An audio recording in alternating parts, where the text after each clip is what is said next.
Welcome to Opera Notes, where we talk about everything opera. Today we have with us Dr. Toby Young. He's the head of research of immersive opera at the Guildhall School of Music and Drama in London.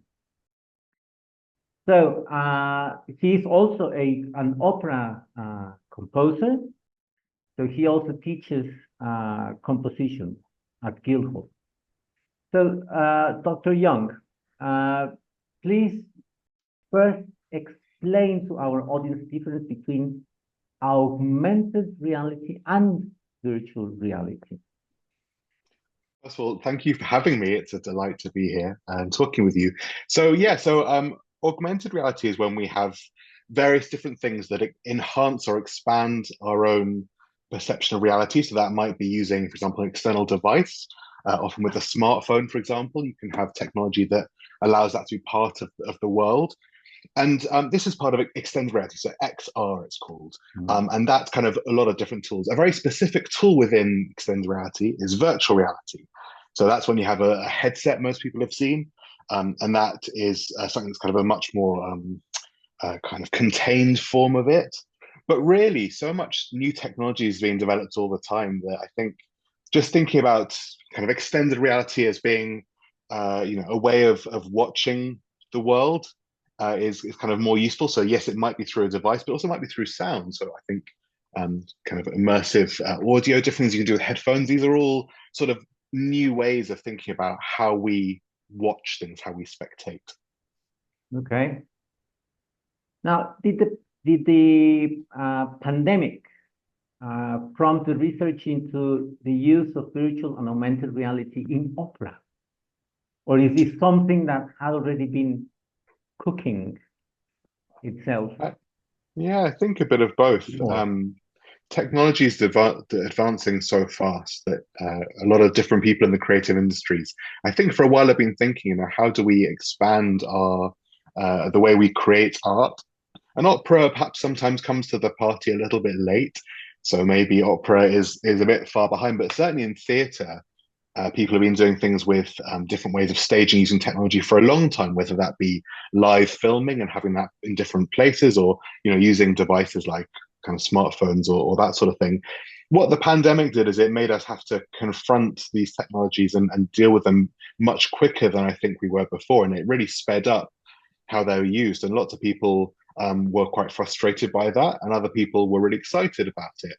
I think what's interesting for me is that kind of we've come to a place now where after the pandemic, people want to go back to live experience. And so being in a room suddenly became much more exciting because we're with people again. And so the thing sped up, then it slowed down, and then now we're sort of finding our way with what this new technology can be. But for me, for my work, I also think that different ways of encountering opera outside the opera house is interesting, whether it's with technology or not. So people have been doing things like putting opera in pubs or in car parks for a long time, and these threads are all sort of coming together now. Okay. So, how advanced is AR or VR technology to seamlessly use the volumetric stage element with the digital world? It's a really interesting question.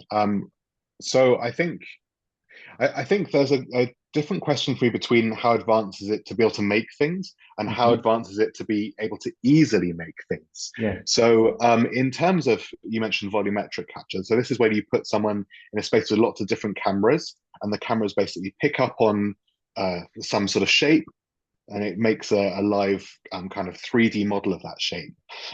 That's one way of capturing real performers. There are other things like you might have had a capture, so a motion capture where you put little sensors on, and there are all these different things, and they all have different kind of challenges, and they're being used in different ways. But volumetric capture is one of the hardest ones because it takes a lot of data to be able to make. So there are companies that can do it really well. They can make full digital things. They can make things where you can walk through real screens, but have someone else in another room, all sorts of things. But at the moment, it's quite hard to do because it's very expensive. It involves very high-tech equipment. And so it's not really part of every day. And I think I'm interested in what happens in 5 years, 10 years, when perhaps these technologies are more ingrained in our opera community. So how far are we from being able to stage grand opera using virtual reality? I think we're not that far off. The question for me is sort of why we would do that as much as anything, which I think we haven't quite answered. People have done some great things. So certainly in augmented reality, there was a really amazing experiment done by Jay Scheib from MIT, Bayreuth last year, involving Parsifal, I think, where they did AR. So they had glasses you could wear which enhance, add on extra dramatic elements. I think that sort of technology is here already. Producing it in VR, we can obviously figure out ways to do it. So you can make a virtual opera stage, and in Finland, the Helsinki Opera, they've done some really good work on kind of creating an opera stage. But I think we don't go to the opera at the moment to just see a flat screen. You go for the whole experience, you go for the sound, you go for the feeling it gives you, maybe with other people. And so whilst we can do it, I think there's still quite important questions to be asked about why. What are the creative reasons for doing this? Why does it enhance opera? What is our new relationship with an opera singer when it's through this digital lens? So in that case, the question might also be why to have this kind of experience for the traditional repertoire, or better yet, let's write something for this new way of presenting opera. So are composers now starting to think about this seriously? Yeah, definitely. I think new work is absolutely really exciting for this. And composers for a long time have wanted to push boundaries and kind of experiment with stuff. And whether that be, sort of early forms of immersion that you might get in like Stockhausen, where you're really in these spaces, or you have the helicopter quartet, where new technology just is an interesting way to kind of add texture and imagination. I think there's a huge amount of potential for new work being written for virtual reality. The questions about existing repertoire, I think, not just virtual reality, so also augmented reality, other technologies, other practices. The big questions for a lot of opera companies involve money so often. And so things like how easily can someone access it? Perhaps if lots of people can travel to big opera houses, great, but maybe people who are further away, perhaps that's a question. And it's very hard to tour big sets without either having a financial complication or increasingly a sustainability one. So with the environment, we're looking to different ways of touring things. So having technology as part of that is often a very good way of reducing the carbon footprint. So I think it's about our industry is at a complicated time in many countries financially, and so finding ways to try and cut down on that seems a useful one. I think also creatively, anything that's new and being used to tell stories in new ways is always an exciting thing for people. And as always with opera makers, perhaps it's not as obvious a thing. Opera sits in this tradition where we know what it does often, so it's not so obvious of how these integrate. And I think it's even more reason why we should experiment and try and push boundaries. Yeah. So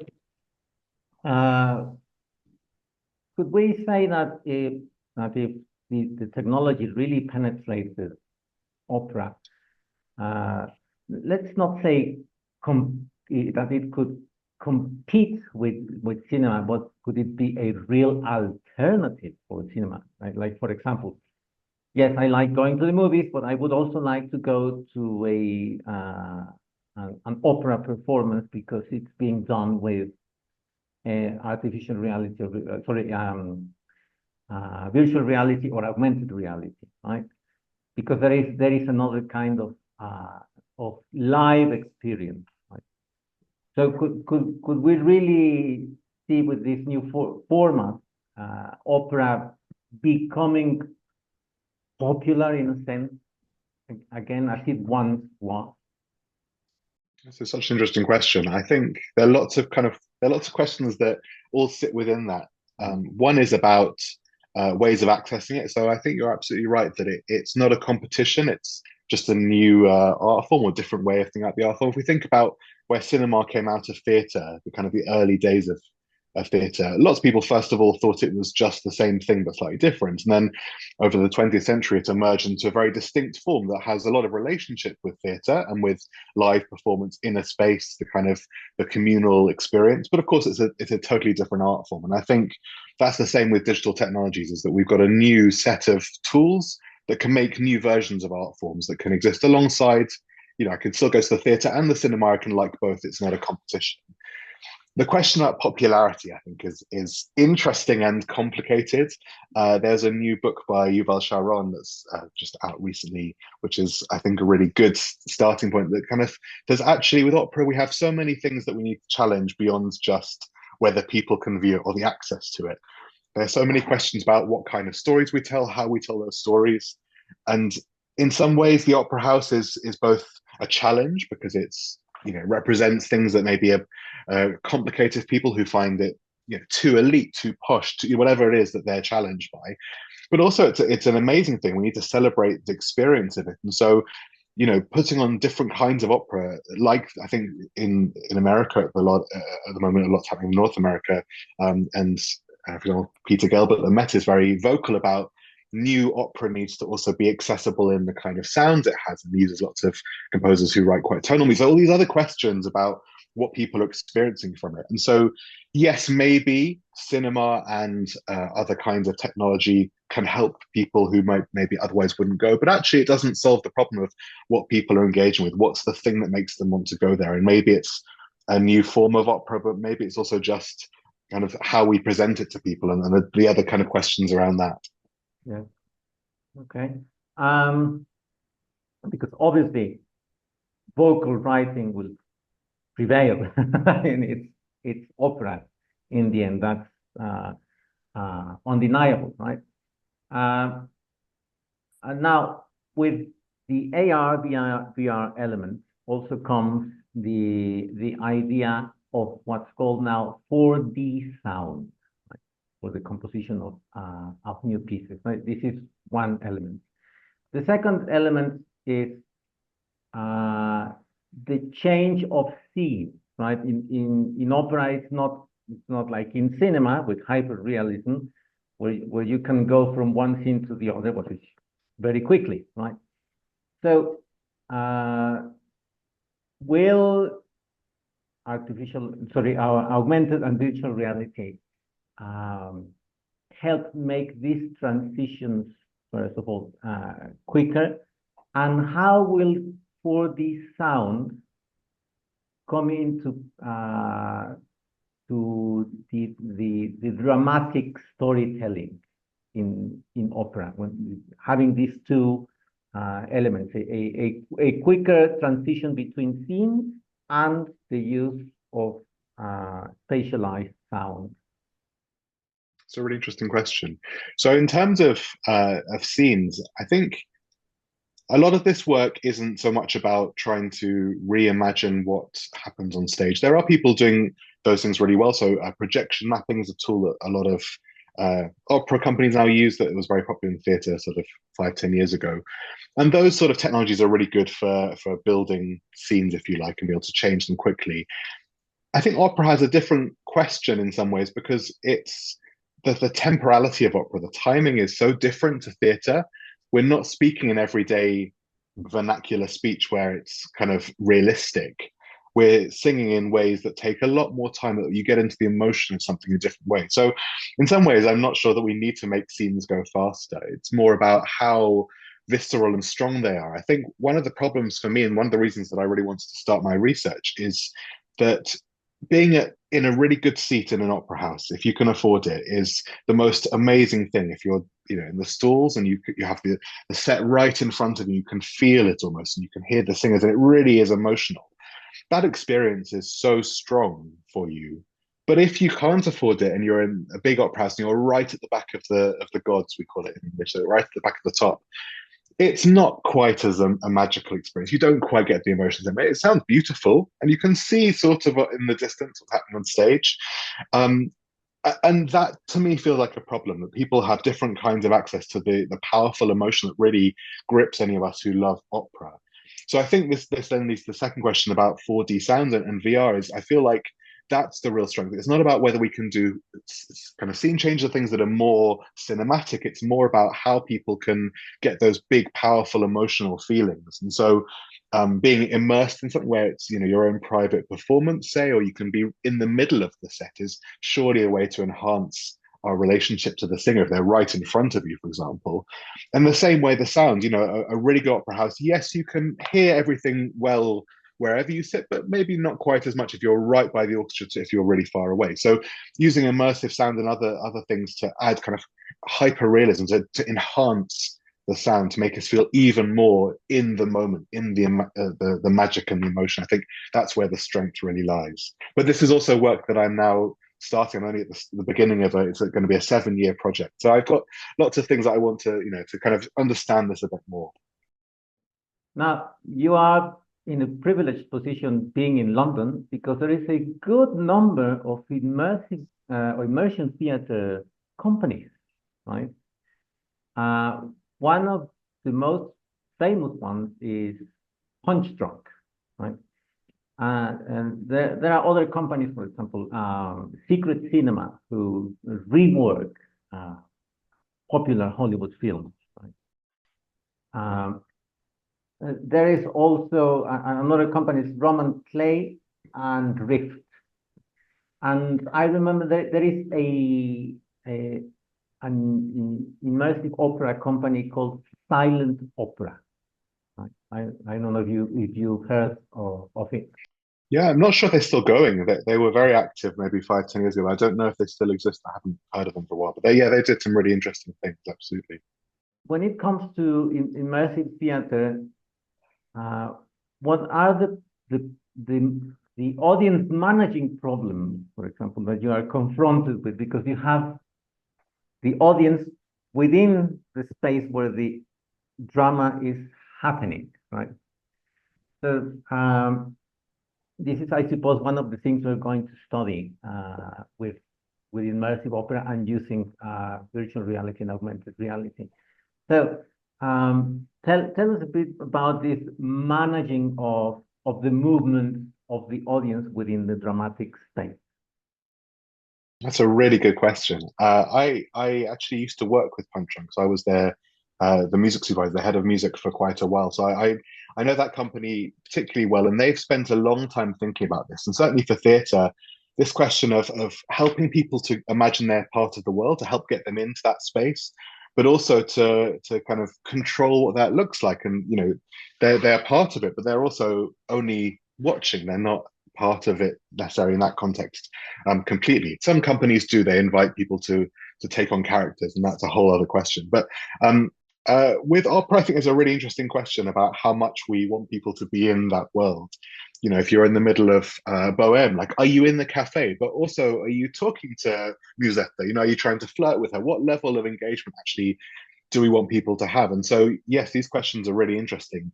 Punch Drunk, their way of doing it in their live shows, the big shows, is that the audience wear masks, so they're very clearly distinct from the performers. And I think those sort of very, very simple things might be useful here. But there's also a question to me about, how far can we push it? People, if they're in the world of an opera, do they have to sing as well? Do they not sing? Is that an issue? And this feels like a really interesting question. There's a singer called Laurie Lichtenberg, a contemporary music opera singer, who started a kind of a movement. I think she calls it a political movement called Prête à Chanter, which is a sort of cafe pop-up that she did in the UK and also in Berlin and various other places, where if you go to this cafe, you have to sing. That's just the deal. And it doesn't matter how good you are, how technically proficient you are, but you have to order by singing. And I really like this idea of kind of not making it so them and us. Obviously, an opera singer's trained their whole life to have that magnificent voice, but maybe other people can try and sing too. And maybe that interaction is something interesting as well. So I think controlling, definitely there's a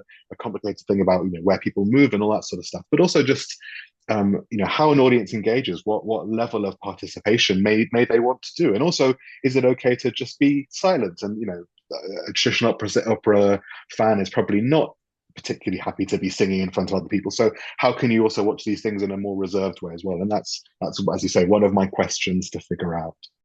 Now, when we talk about AR, VR opera, there's always the element of now the headset, right? So how expensive are these headsets at the moment? Yeah, the headset's always a problem, and I think one of my questions is going to be, When I said at the beginning that the VR is only one way of doing things, I think it's also quite an expensive way. So I think kind of for what's it called, a Quest 3, I think was the one I have. It's about £300 in Britain, so it's fairly expensive for to get a lot of them. Having said that, if you think about how much money it costs to make a really great opera set, you know that there are equivalences. I think in many ways we're not at a time where this is a commercial model yet, Mhm. but all of this kind of preparation is thinking if this becomes more commercial, if more and more people buy them for their own homes, which, for example, in the video game community, a lot of people have them already. You know, how do we access those people who are already used to it rather than buying new ones for people? But it's an interesting question. And as always with new technology, money does play a part. But equally, in 5, 10 years' time, things will be much cheaper. So just to know how much it would cost at the moment to to staging a grand opera with the AR VR format, also involving the volumetric element, right? For let's say an audience of 1,000 people. Uh, how much do you think it at the moment? How much do you think it would cost at the moment to stage one piece like that? A grand opera, 2 hours long.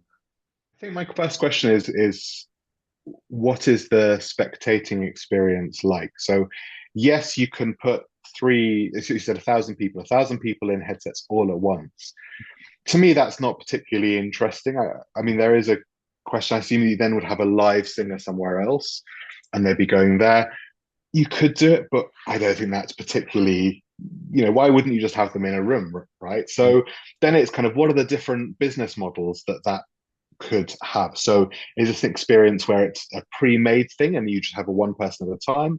In which case, for making it, volumetric capture is expensive to get the equipment, but then when you have the equipment, the only things you need are basically time for engineers to record and to kind of process it. So it's not too expensive. And then there's some time where someone needs to develop the world. So let's say a video game engineer needs to make it. So it's not so expensive. I would say not a huge amount more than getting a design team to design and make a physical set. And this is for a live performance, right? So if you're doing a live performance, I don't think virtual reality is quite. There isn't maybe enough reason why you would do a live performance unless you were going around the world, perhaps. And so then maybe I'd say that you would. I don't know. It's an interesting question. You can tell I've not got a good answer already for the money, but I would say probably it's about the same as doing streaming to cinema, Mhm. but with different costs in different places. But I would say we're also not quite at a place where that's the best business model for that kind of work to happen. I think I need to think more about that question. In technical terms, do we have the CPU brain power for something like that? I mean, to be able to do something like this and to send the signal to so many people. Yeah, absolutely, and that's something that's being developed a lot in the video game world. So the game Fortnite have spent quite a lot of time doing live concerts where they have people beamed in, and there are various other companies. There's a company called Improbable in the UK who are doing kind of big multiplayer things where you can have live performers in a virtual world and then people can attend. In fact, the BBC in the UK did a project recently with a is it Philharmonic Orchestra, where they had a live concert and people could go virtually and they had the performers beamed in, if you like. So that absolutely exists as a capacity.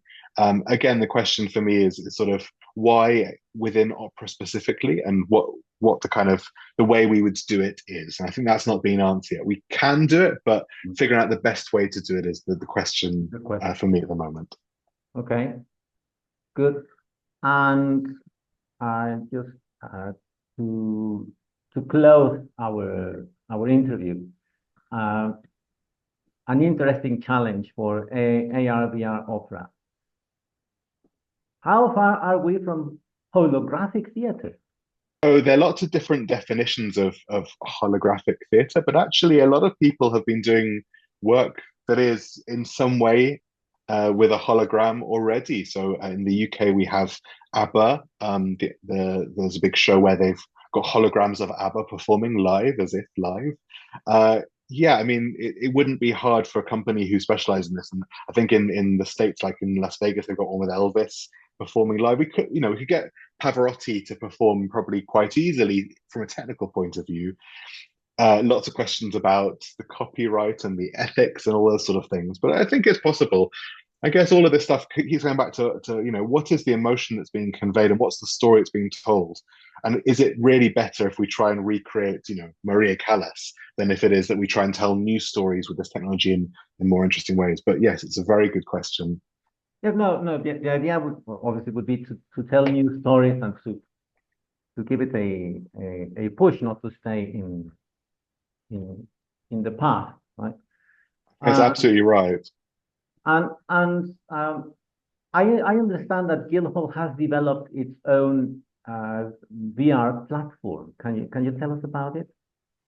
We don't have a platform as of yet, but we have got a good infrastructure to make this work. So we have a volumetric capture suite, we have other technology to make it. And that's one of my things to think about is what kind of platform is the best way to access it. And I have some possible answers I'm still working through. But yeah, a lot of this stuff, it can be made, but how can people enjoy it at home is the kind of big question. So this is something, watch this space for a couple of years. Okay. Well, many thanks, Dr. Young, for your time to talk to us about this very interesting development which will in the near future be of interest not just to composers and performers alike, but obviously the audience. Okay. And well, thank you and see you on the next video. Thank you.